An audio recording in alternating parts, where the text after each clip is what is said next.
Let me see. Oh, look at this one. This is a 6S battery. How do I know? It has 7 wires. Let's count the wires.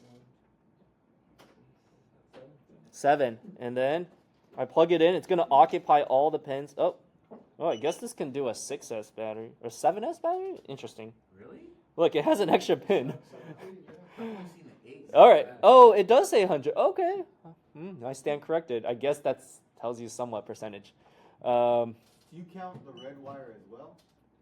Yes, you count all of them. Okay, so 4.209, 4.207, 6, 10.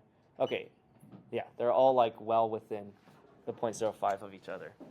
Okay, never mind. I guess I thought the percentage, I was like doubting it. I was like 30%. That seems a little. Their baseline might be lower than mine. Like their baseline probably used like 3.5, I'm guessing, as kind of like 0 for them.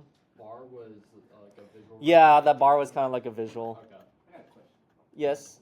In regards to the draw that you may have on a battery, I noticed when percentages are expressed, it's like when you get down towards the bottom, it's like even though the current draw may be the same, it's like it goes down rapidly towards the end.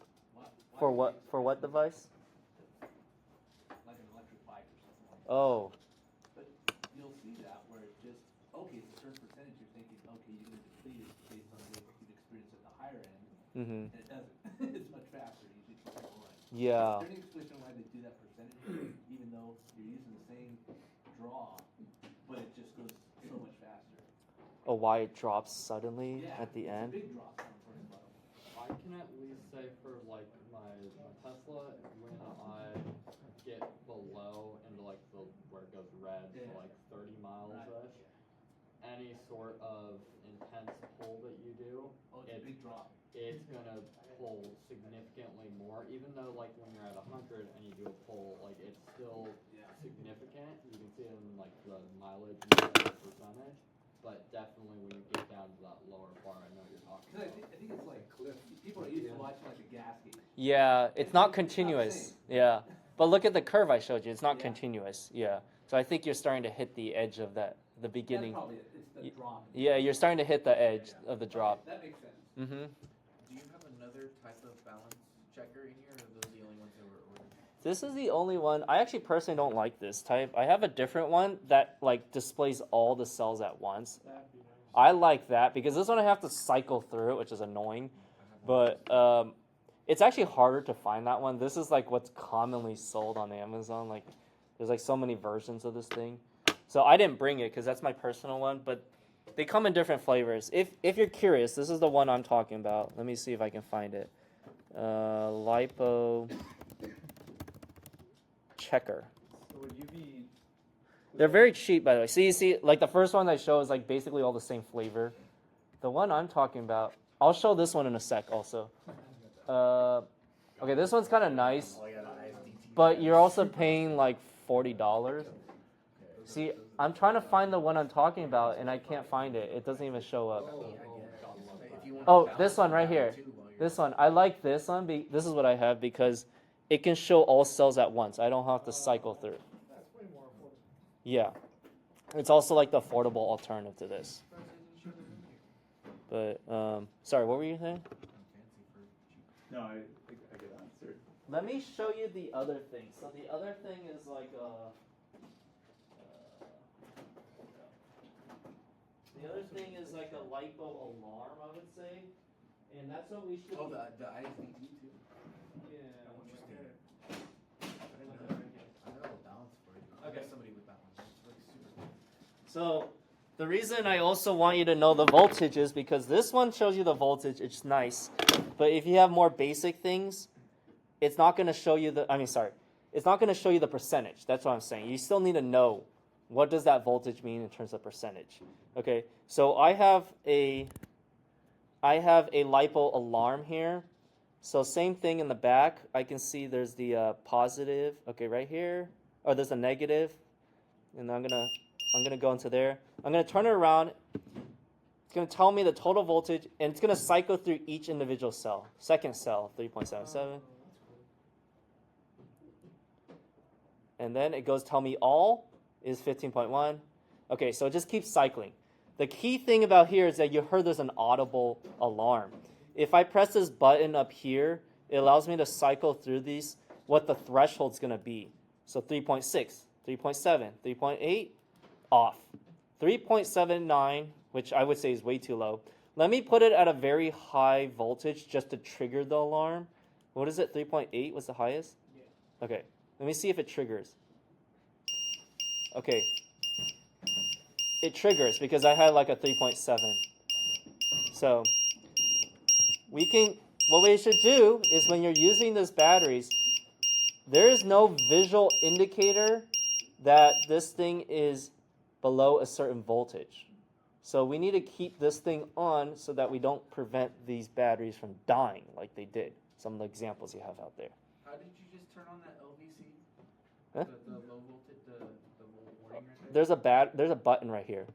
Yeah, but what command was it? You just keep cycling through. So I just press it once, 2.8, press it again, 2.9. And I keep cycling what my low threshold is. Oh, yeah, but the beeping. How did you get the beeping? Well, it beeps once you reach once you're below that threshold. So right now my threshold is 3.7, so it's not beeping. Once I go to 3.8, it's going to start beeping because one of my cells was below 3.8. Now it starts beeping. Okay. We should put our thing when we're on the benchtop. We should put our thing to like 3.5 or something like that. Okay. So if I put it at 3.5, it's not going to beep because all of these are above 3.5. And then I don't have to worry about it. I keep using my battery. Once I hear the beep, it's like, oh, stop using it, put it on the charger, grab another battery. All right. Because if you don't use this, a lot of times people are, like later when we're building these drones, people forget, and then we go off that steep cliff, and then the battery's dead. And there you go. And it sounds like batteries are not cheap now either. No. I mean, this was originally like $15 last year. I don't know what it is now. It's maybe like $30. Who knows? 4S? Yes, a 4S. 4S actually held its price. Oh, it did. Okay. Yeah, So it's just a 6S. It's just Okay. a 6S 1300. That's like. You can make your own. So it's like That's what I was asking. Yeah. ultimately you can make your own, just like I showed you right here. So one of these batteries has I wrote 3S on the sticker because one of the cells is bad. Actually, can I have that one? Who has it? Who has the battery that says 3S on it? None? Oh. That 3S? Okay, yeah, let me see that one. Okay, so technically, okay. Let me first show you what happens with this one. Okay. Okay, so I'm going to plug in this battery lead. From the outside, it looks perfectly fine, right? Like, you can't tell. But if we plug this in, all right, off the bat, we're already in the trouble zone. Look at that. 9.8 volts. Remember, that's already like very low if this was a normal 4S battery. It no longer is. But let me cycle through. Well, there we go. Our first cell is basically dead. Okay. Our second cell is 1.7, which is basically also dead. And then our third cell and our fourth cell are holding. So I need to scratch this out and write 2S battery because it's basically not even usable anymore. Now, even though we lost 2 cells on this thing, you can't use this battery as is because the chargers won't take it. You can't just selectively charge a couple cells. So if we want to revive and use this battery as a 2S battery, you literally have to cut open the wrapping and desolder those 2 dead cells.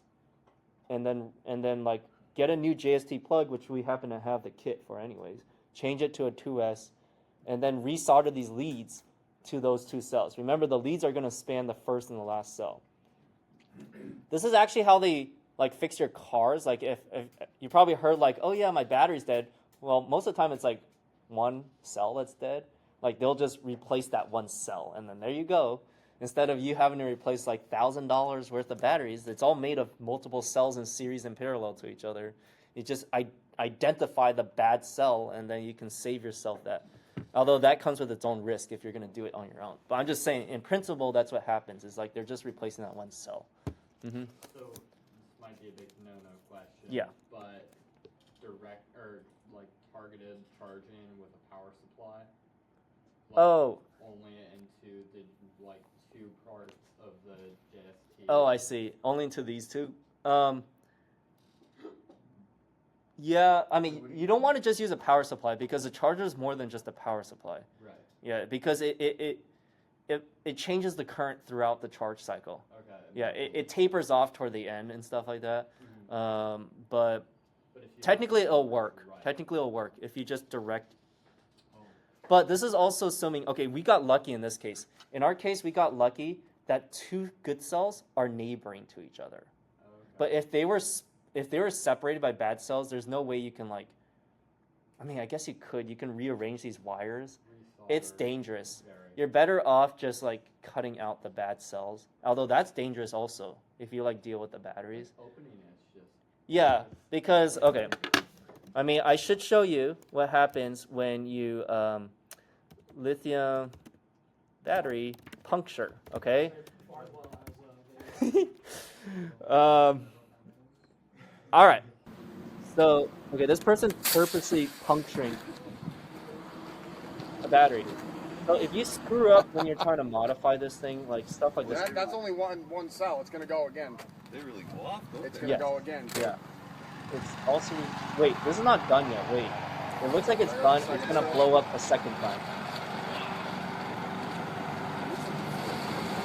Yeah. This is why some flights are actually starting to limit you from That doing one wasn't those, as like, violent as the other one. those I got portable 250 of chargers, those yeah. in my basement. There's incidents like this. I don't know if you recall like, yeah. So you can watch Josh Barwell's video. You can this same thing can happen if you don't charge it properly. Yeah. There it goes. He actually has it plugged into the very charger we have here, and he purposely had probably a high current. So just be careful if you're gonna modify this thing.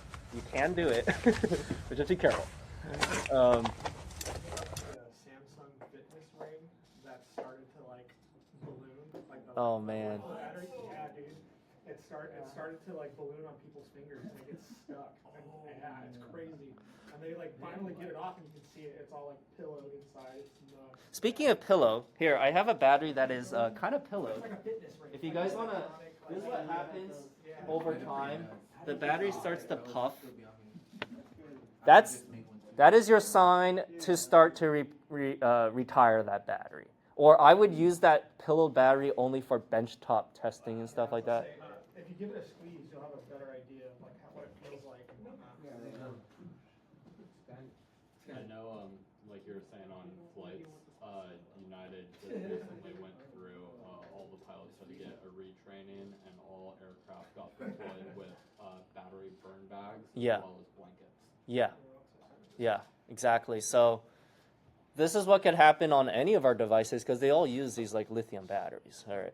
So Like the Samsung phones were having an issue Yeah. a while ago, right? guess they're not having a lucky streak. The phone, now the rings, and then there's like the hoverboards back when that was like super popular. Oh, yeah.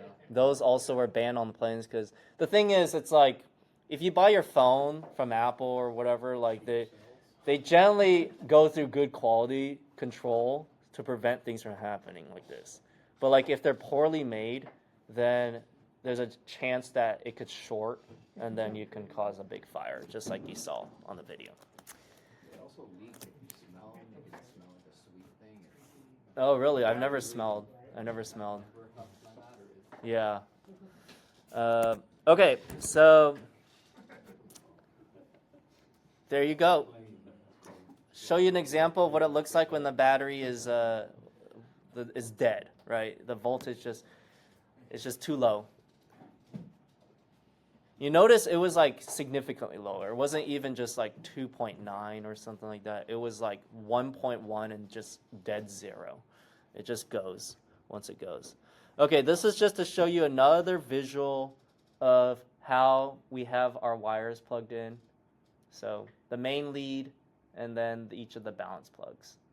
As you might imagine, a 1S battery does not need a balance plug because there's nothing to balance between each other. It's just one cell. So that would just be the one exception to having the balance plugs. Okay, so I was mentioning earlier, but yeah, over time we have internal resistance that builds up, and that is going to. Oh, sorry, it's going all right. Okay, that is going to kind of give you an indication of if your battery is starting to go. All right. Now, what's kind of the thing is, I'm still trying to figure this out. Also, it's not like an absolute number, just like our 1C is not an absolute number. It's more like a relative number. So, unfortunately, you can't just look at a battery and be like, oh yeah, it's this certain ohms of internal resistance. It's time to retire. The only real way is if you had a new battery and then you recorded the internal resistance at the beginning and then you monitor how it changes over time. Okay, because every battery is a little different. So unfortunately, that's not really, yes? Yeah, so I was just gonna say about that. So my question is, are those variables, like, is that still relevant to like, I mean, I noticed that with like the bigger batteries, but are they still relevant to smaller batteries? Because I've checked like new smaller batteries, and usually the resistance is like way higher. Like it's like high right. Yeah. I don't know. Yeah, to be honest, this is kind of like a gray area for me. Like, I'm not 100% sure. Usually, this happens before like I notice any like loss of charge. It's just like the pillowing happens. So I figured I'll mention it here, but I don't know the answers completely to this. I just know you can't have a set number and be like, this is good, this is bad. You notice my example that I gave down here is for a typical 1500 milliamp hour battery, like we have right here. It's going to be a little different depending on your battery. Yeah, I tried to come up with like my own bracket. But this bullet point seems to verify or validate kind of what you're saying. Bigger cells tend to have lower IR. So if you're talking like a smaller battery, then it might have a higher IR. Yeah. How come there's not like a bunch of fires just happening all the time at like landfills and stuff because of the batteries? They're probably discharging it first. Yeah, go ahead. So when we were at the expo in Las Vegas, we spoke with somebody from LA Waste Management, and he was talking with like a group of us about using drones to detect, like you said, these little hot spots from people that throw away batteries, methane leaks, and whatnot. So yeah. Yeah. I mean, I'm sure there is like a dumpster fire happening somewhere. What's that? That's what most, like, when you see a dumpster fire or whatever, it's either chemicals they weren't supposed to throw away or batteries. Yeah.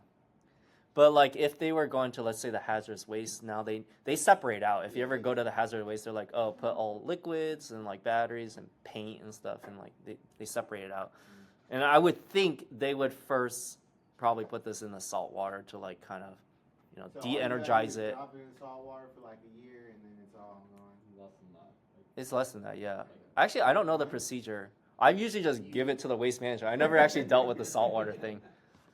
I'm like, that's their problem now. It's a good amount of salt you need. It's like it's about 30% salt in the water, it's pretty salty, and then you just cut the leads off and you dump it in there. But you still also have to make sure that it's like kind of still like somewhat discharged. Well, it doesn't really make a difference. Just safer if it's discharged. But I would say so, yeah. Yeah. Discharge it first by just plugging it into a device and letting it run to the ground, I would think. It usually takes about like a day. It's not. Yeah. I don't know. I just don't deal with it because it's like, I don't want to take on that risk. I just give it to them. Yeah. On that note, I think we have it here too. Yes, we do. We have it here. Yes. Is there something on the multimeter that would show that the battery's about to start to fill? Not really. Yeah, no, that's why you have to go off of this. Usually, that setting is on your charger. It's on the charger. It's a special one. It's called resistance. Yeah. It's kind of a gauge to tell when the battery will start to pillow. Usually, when those numbers start to change, you'll notice performance drop first before the battery pillows. Yeah. Yes. Do the batteries pillow because they're being overcharged or because they're being depleted? Well, a number of factors contribute to the battery pillowing. Outside heat problem. Yeah, I mean just from overall usage, or if you're like abusing the battery, like just using it like much higher current or at the higher end of it. It's just like I don't know how to describe it, but I just know there's like some chemical like Gas is forming. yeah, some chemical buildup or something in I here. have a great question. Mm-hmm. How do you put out a battery fire? It's a chemical Like, fire, if so it It's a chemical fire, so If it busts open in my room, like, what am I throwing a blanket over it? No, no. That thing's catching. that's actually so I can tell you this: water doesn't extinguish lithium fires. Yeah, Sand bucket and. you wanna. What do you say in the invite? Normally you have The best way you can do is just let it burn. There really is not much you can do. So just don't do anything where you're like inside with the battery. Just stay away from it. I would think unless you have a way to suffocate it, like with an inert gas or something. Well, that's why you charge within like your own like little safe station, i.e. like a box or like a LiPo bag, because the second it catches fire, it's already contained. You can just grab it and Like yeah. ammo box. Yeah. So The hard thi- ammo box. this is what I'm showing here. We have these. The fire blanket. This is a I don't know what this thing is made of, but ideally you keep your batteries in here so that the fire is contained within here. This doesn't prevent a fire, but it contains the fire so that it doesn't spread. So this is like a LiPo charging battery bag. So Like stick, or like a chemical stick. I think it's a British company that makes them, and you literally just strike the top like it's a flare, and then it just starts busting out CO2, and it just suffocates. it. right, that's the other way to stop it is to suffocate it, because like fire needs fuel and a source. Well, your source has already started the thing, so it just needs fuel, which is like oxygen and whatever it's burning. So if you I was gonna say, part of the problem with the lithium is that They burn out of high. it's burning degrees that it's not necessarily utilizing an additional mhm. chemical, so. It burns itself, yeah. And So you can't remove that. like, don't try to put it out. If a lithium fire happens inside, GTFO. Okay. Because That's why firefighters hate like Teslas when they go up, because they burn for hours. They can dump all the water on it and it's not gonna go out, like it's just gonna burn. That's crazy. Yeah, so be careful. They always say don't charge unattended for this reason. They always do what? Don't charge unattended. You should be present. I had a Ryobi and I was charging like an old Ryobi charger and I was just charging a battery. Yeah. Doing some yard work and I happened to walk in the garage and the charge in the battery is fine, but the wire that's connecting it to the wall started melting. Oh, yeah. And I was like, what the? I just pulled it out. Yeah. I was scared to grab the wire. Right. Dang. Yeah. Gotta be careful. I saw the ejection, that was crazy. But that would have started that type of fire, huh? That would be like an electrical fire, yeah. Because that one sounded like your battery wasn't going on, your whole wiring was on. Yeah. But then you risk if that fire hits the battery. Yes, right. Cool. So yeah, I can show you once we like plug in to the charger, like what the internal resistance. Just remember, there's no hard number. I wish I can give you like a more straight answer. It's just more relative. So if you keep good logs of when your battery was initially, and then you can compare over time. Okay, this is one that I personally use. I mean, there's other chargers. So you have a charger. This one here for the 6S. Do you want to explain the features? Like, I can explain the features on this one because I had us buy this. $35 for this thing. Yeah. 35? Yeah, for this. Oh, that's crazy. It's for 6S. Oh yeah, so you were doing 6. Okay. I was doing 6S. So that does it do two at once? Single? Yeah, it's just single. Okay. Yeah. It's kinda, I think I know that type of charger. I started with something like that. They all have the same screen interface. Is it a double line screen interface? It's not like a colored LCD screen. No, it's not. Can I see it? Did I point it toward me? Oh yeah. Okay. It's just in a nicer casing. So I had one starting off like that. That wasn't as nice of a case, but I can just tell from the display screen it's from the same factory. They just repackaged it. But yeah, there's different chargers. So that one is like a charger that charges one battery. I like this one. It charges 2 batteries plus a phone if you want to. And it also has like a normal USB charger. I mean, it's also $130, so it's a little bit more. But to me, you know, it's nice. I mean, and also you've seen what can happen if you have if you don't do the right things, like with charging. Not to say that would cause a fire. It's just that like there's more safety precautions, I would say, on this one. This one has things built in to prevent things like that. They also have like, this is one that I use for travel purposes. This is actually only like about $35. Oh, those are great. These SkyRC. Yeah, this can charge the same batteries, but in a much smaller package. Now, to use this, you need to plug in. Well, you have 2 options. You can either plug in another battery, or you can plug in what we called power delivery. Okay, this is, yes, it's USB-C, but power delivery gives more than 5 volts. So usually if you have a laptop, like my charger right here is actually a power delivery charger. It says you have to read the word PD, or I see here it says 20 volts at 3.25 amps. What is that? What's 20 volts at 3.25 amps? What is that in terms of power? 65 watts. And that's coincidentally what the thing says right here. 65 watts. You see that?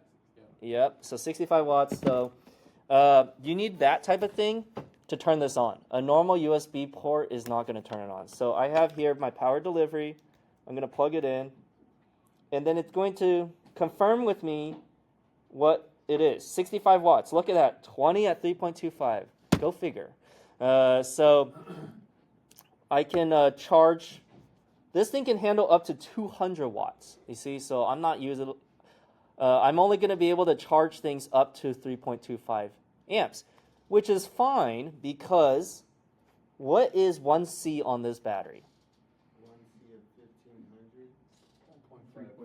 1.5 amps.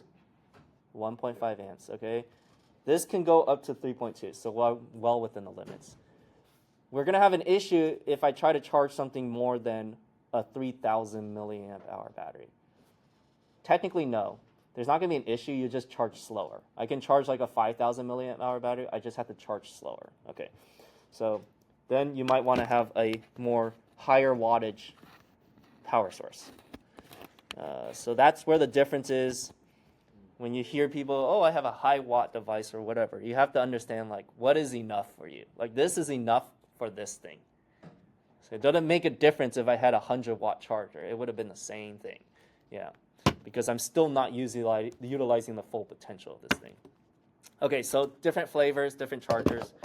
The one we're using in class is the DC Pro. Goes up to 200 watts. Dual channel. That means I can charge 2 batteries, and they can have different charge settings.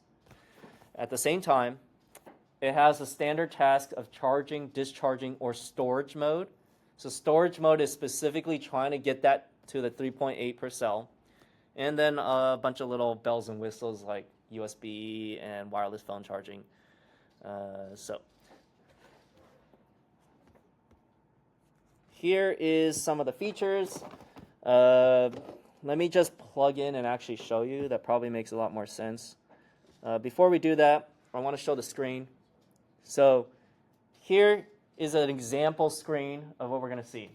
Starting from the top, we have our channel because this has 2 channels. So we're on channel 2, and then the device name, you can name it, completion percentage, the type of battery, what the number of cells, and what the task is. In this case, we're discharging. Why would you want to discharge? Yeah, if you're trying to bring it down, for example. Let's say you charge all these up, but then you didn't end up using all the batteries, then you can discharge it. Okay.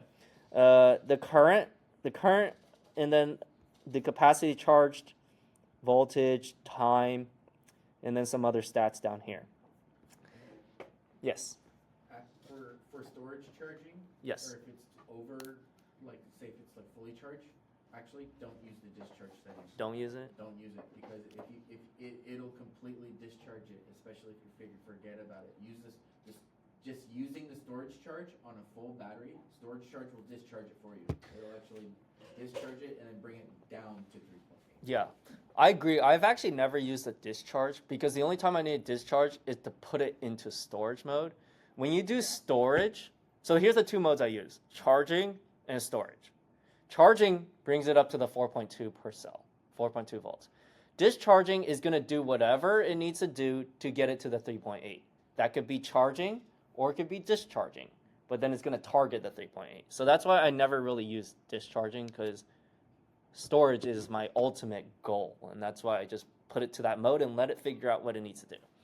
Is that the same for you? You just use those two modes? Well, discharging is really only just for, I only use discharging if I'm gonna like toss a battery. That's right. Yeah.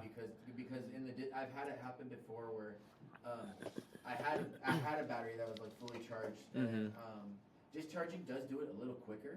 Yeah. But I just forget about it, and then when you forget about it, you can just damage your own battery doing that. Yeah. So it's not. There's no threshold for it. The charger only knows what you're gonna set it to, and if it wants to discharge, it's just gonna discharge. You know, the storage charge will actually regulate it whether it's lower or higher. Yeah. I mean, ultimately you can still use it, but there's an extra task you need to like keep an eye on it. So I would just say, Just be careful. yeah, just use the two setting. How do we select it? Okay, so here's our settings. That previous screen is to tell you the task that is happening at hand and the stats. But this is how you actually set it. You're going to choose your task. We have charge, discharge, storage. The battery type, the chemistry is important so that the algorithm can figure out how to charge it. So it fits that, it tries to preserve your life as well as possible by just charging it optimally. The target cell voltage. Okay, I don't know why this example shows 2.4, but our target cell voltage should be 4.2, at least when you're charging it. And then cell count, you typically don't need to set this, but just verify. When you plug this thing in, it would automatically read, oh, I have 6 cells, and it would just set this automatically, but you should verify anyways. And then the charge setting. This is the most important one. This is the 1C. So you have to set this accordingly. Remember, 1C is not a construct this thing understands. You have to interpret what 1C is by your battery. That wouldn't be like a 4,800 ohm battery or 4,800 mAh or something. Milliamp. Say milliamp hour. Yeah. This would be a 2,000 milliamp hour battery, assuming we charged at 1C. Okay. You don't times volts by amps. No. Just to get the current setting, that's 1C. 1C is just the equivalent of like 1 amp hour. So if I have 2 amps, that's 2 amp hours, which is 2,000 milliamp hours. Yeah. You can charge. So here's the thing. I charge at 1C because I'm trying to preserve my batteries as long as possible. It's just like you drive a Tesla, you can do fast charging, right? Yeah. But it's not good for the life of your battery. You can charge faster, there's nothing wrong with it, but don't expect your battery to last as long. Yeah. Just read the label. Most of the battery labels will say, hey, you can charge it at this. Some of the drone batteries are actually pretty generous. Some of them say 2 or even 3C. You could just do it safely. I would say up to 2 is still within like acceptable range. You do any higher, you're risking like just prematurely damaging your battery. So if you're in a pinch, okay, fine. Yeah, fine. Charge occasionally, but don't make it a normal thing to charge at like 3-4S, I would say. But okay, let me show you how this actually works. So this one's gonna be brand new. Let me open it up. Oop. Let me open it up. Anyone want a sticker? Okay, all right. You want it? Here, come grab it. Well, we got a couple more stickers if you missed out. All right. It's the same sticker. Okay. Another thing I like about this thing is it has the power unit built in, so you don't have to carry this additional brick around. You see, it's just a plug, and it's just built in right here. So, I don't know. I like things that are packaged nicely. Okay, this is just our standard plug. Nothing super exciting. We didn't have this last year. I literally had to bring my own charger in, and there'll be a line to charge the batteries. You guys are so lucky. Yeah. So here we go. I just plug this in right here, and it turns on immediately. Okay, it's on standby mode. It has the two ports. Let's plug in one of these. Oh, this one's a bad one. I'll show this as a second example. What happens if you have a bad battery? I need a good battery. You got one? All right. Should be. Thank you. So I have no idea. This thing acts as a reader too when you first plug it in. So I have no idea how this stands. Is it discharged? Is it charged? Let's find out. Same thing here. When you plug it in, you need to favor the right side. And by design, this one's not going to let you mess up. You see how it's kind of tapered at the top? And you see how where my thumb is, there's like these little teeth? This will only plug in this way. It won't let you plug it in upside down. It physically won't let you plug it upside down. So that's another nice thing. But it will let you plug it in wrong. If you plug it in wrong like this, but it's smart, it's going to tell you there's something wrong. Okay, so plug it in right, which is favoring the right side, like this. And then right here, I want to expand channel 1. This is a split screen between channel 1 and channel 2. I want to press the channel button, and that's going to full screen my channel 1. Let's see each of our voltages. How does it look? Pretty good. I actually don't need to do much. Who had that battery that was like mostly full? Oh, that was the battery that has the broken leads. Okay, I can't do much with that one. Okay, that's fine. What we can do is I can just show you how to charge this thing. So, before we do that, I can scroll. I'm going to scroll on the right side. And let's see if we can find the internal impedance. No? All right, wait a sec. Okay, guess not. Maybe that's once it's charging we can see it. Okay, to get into the actual setting, you see right here, you can press down. Press down on the scroll wheel, and I'm going to scroll to the top. Here's our option. We have charge, discharge. I have no idea what external discharge is. Then there's storage and balance. No idea what balance is either. I basically just use... You don't charge on balance? I just charge. You just charge? See, here's the thing. I read online, it does the same thing. That's where I'm confused why for this charger, it does the same thing. Really? Yeah. Okay. I know where you're coming always from. use balance. I know where you're coming from. On his charger, charge balance. But on this one, I don't know. This is what I read online. It says charge does balancing for you. So I'm like, well, why even put a balance thing? Huh. It just balances at the current voltage. I don't know. I'll double check That's again. interesting. Yeah, I would like to know. Question? Does it do like a top end and a bottom end? Huh? What do you mean top and bottom? As far as like the bottom where it's like close to the discharge and balance at that end, as well as the top end when it's almost fully charged. Where does it start? Because I've bouncing? seen batteries that they have like different types of balance charges. Ones that are bottom end, when it's the top end. I don't know if you know. I don't know if I follow. What, I don't know why they do it, but I remember this is a long time ago. But they used to do something like that where they would look at a bottom end balance first. I'm not understanding what I just know. Like core cells that are different. Showing something, within certain tolerance range of voltage. The cells are at different volts, so it starts charging at the bottom first instead of the top. Yeah, see right here.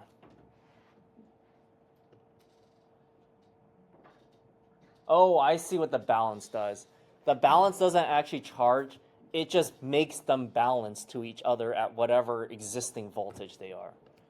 That's a little bit confusing. Okay, so you see right here, balance Yeah, so balance is by default charges. Balance is just like, if we're at 3.8, it's going to make them all exactly 3.8 to each other. Yeah, that's what What would be the purpose? I have no idea. that makes your batteries last. It may not sound like a lot. It makes your balance charge makes your batteries last. longer. But the charge is balance charging, just to clarify. See, the reason this comes up, the reason this comes up is because other chargers like that can charge by just the plug. And then they have a separate charging mode, which is called balance charging. But this thing says, I'm only going to charge with balance charging. I'm not going to let you charge it this way. So that's why he brought that up, because I know where he's coming from. Like, I started on those chargers. This one doesn't give you the option to just charge with this thing. You have to balance it at the same time. It's trying to, I guess, keep it safe, yeah. It is. But I guess that's why it says balance, not... That's why it says balance and not balance charge, because it's just literally balancing it. Okay, so I plugged it in. You have to plug in both, okay? Plug in both. And I plugged in this one first, per our suggestion earlier. Okay, so as you can see, the only two I'm really going to use is charge and storage. Those are the only two. Let's go to charge, because I'm showing you how to charge. Our battery chemistry is LiPo. There it is. I found it. Yes, what is your question? Battery management systems. Balancing techniques to equalize cell voltages or capacities. The two primary methods are top-end balancing, also called top balancing, and bottom-end balancing, bottom balancing. These differ in when and how they equalize cells during charging, high voltage, or discharging low voltage. I'll take a look at that later. I'm not sure. I'm not sure I know. Do you know? I have no idea what he's talking about. Yeah. Okay. Yeah, we'll take a look at that in a bit. Cell voltage is 4.2. You see, it also gives you the thumbs up. It's like, hey, I'm recommending this is what you should have based off the cell chemistry.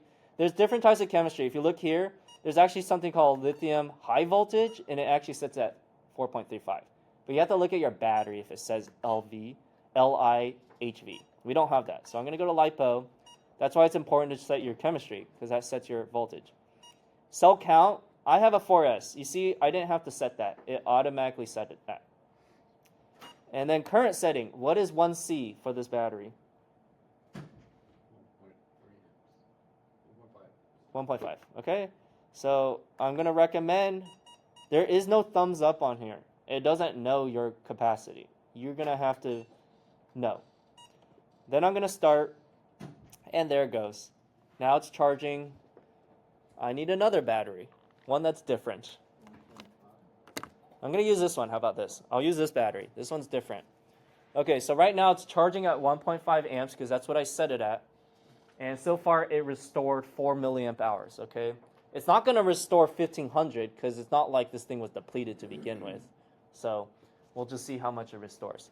As it's charging, I'm going to scroll through this wheel. Right here is our impedance I was talking about earlier. Granted, these batteries have been used a little bit, but they're still relatively new, I would say. Oh, there we go. So take note of these numbers. We have a spread between 3.6 to 7.8. What was I saying earlier on my slide? So good. It's less than 15, at least per this specific battery. Okay. Okay. Let me also scroll one more time. All right. This is Less than 15 per cell. Yeah. Less than 15 Yeah. per cell. On a 1500 milliamp hour battery. Yeah, that's all the info I see right now for stats. I'm just gonna leave it on this screen. I like to make sure everything is balancing. You're noticing these ones are kind of holding, and then oh wait, yeah, this one's kind of rising up because this is the lowest number right now. But at the end, they should be, the third decimal point should be the one that's, if anything, variable. The other two should be very close. Actually, they are right now, if you look at it. 3.87 something for all four of them. Okay, this next battery is a different size battery. You can see right here, it's different size. It's my pillow battery. Let's give it some love. Let's see. I need to first plug in an adapter. Because remember, I was showing earlier, we have different plug sizes. This is an XT30. This is an XT60. This plug right here is XT60. So I need to plug this adapter so that it will fit. Just like that. And then once again, I need to favor the right side. Like that. Let me plug in, oops. Oh, great.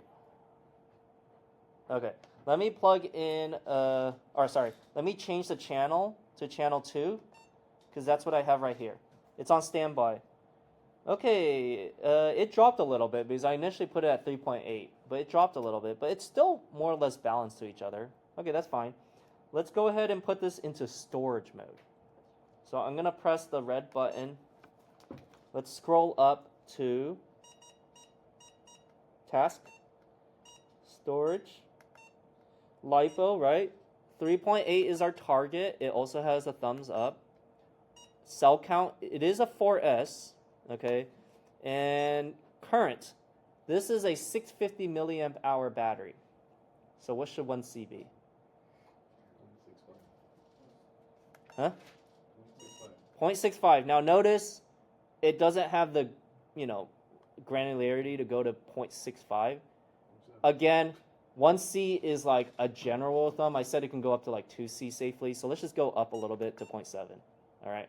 It's not going to be end of the world. I could have even charged it at 1 amp like it was initially, because what's 2C? 1.3. It would have been 6.65 times 2, which is 1.3. So that would have been fine. But I'm just going to do 1S. Now in this case, you notice it says the word charging because it's trying to bring it up to 3.8. If we were higher than 3.8, it's going to say storage discharging. So this is going to end pretty soon because look, I'm basically at storage mode.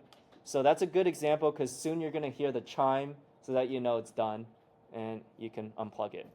All right, so I'm going to put this back to split screen so that way I can monitor both at the same time. If you accidentally leave your batteries on that charger, it doesn't hurt it or keep on charging? No, it stops and it just keeps beeping. Oh. Yeah, to tell you like to address the needs. Otherwise, yeah, it just stops. Nothing happens. And then finally, I can put my phone on here. There it is. It's charging, just like that. So, and then in the side, we also have USB charger. Although notice, it only goes to 2.1 amps. So how much power is this giving you? 5 volts at 2.1 amps. 10 point. Yeah, 10.1 watts. Exactly. Oh no, 10.5. 10.5 watts. I'm sorry. Exactly. Okay. Any questions? Cool. Well, I would say, let me see. Is there anything else I want to show? Oh no, that's it. Okay, so for the rest of class, I mean, you're welcome to go if you want. For the rest of class, you can try the charger. Otherwise, we're going to try it again next week. You can also solder or whatnot. Any questions? You had a question. Oh, it's just 1C equals 1 amp hour, and that math is always the same? Like, Yeah. so Yeah. 1C is always 1 Make sure you understand, because that's important for the quiz as well as for just practical. When I've been doing like 1C on a 1500 mAh. Milliamp hour. Yeah, milliamp hour. I've just been moving the decimal over 2 spaces. Basically, yeah. Does that work for like? As long as it's a milliamp hour, make sure it's rated as. But these are basically all rated as milliamp hours. Okay. Yeah. Because I was trying. That's it. It's actually move it 3 decimal places, not 2. It should be 3. We could take our break. You could come back at like 6:20. All right. It is now beeping, and you can see that the screen also changed to storage done. And the other one also says charge done. So we can stop it. Trying to wait for the beep. It'll go beep, beep. It'll go like that. Alright, so I'm going to just press, and it'll turn black. It's on standby. That means I can now unplug it. And I can go here, storage done.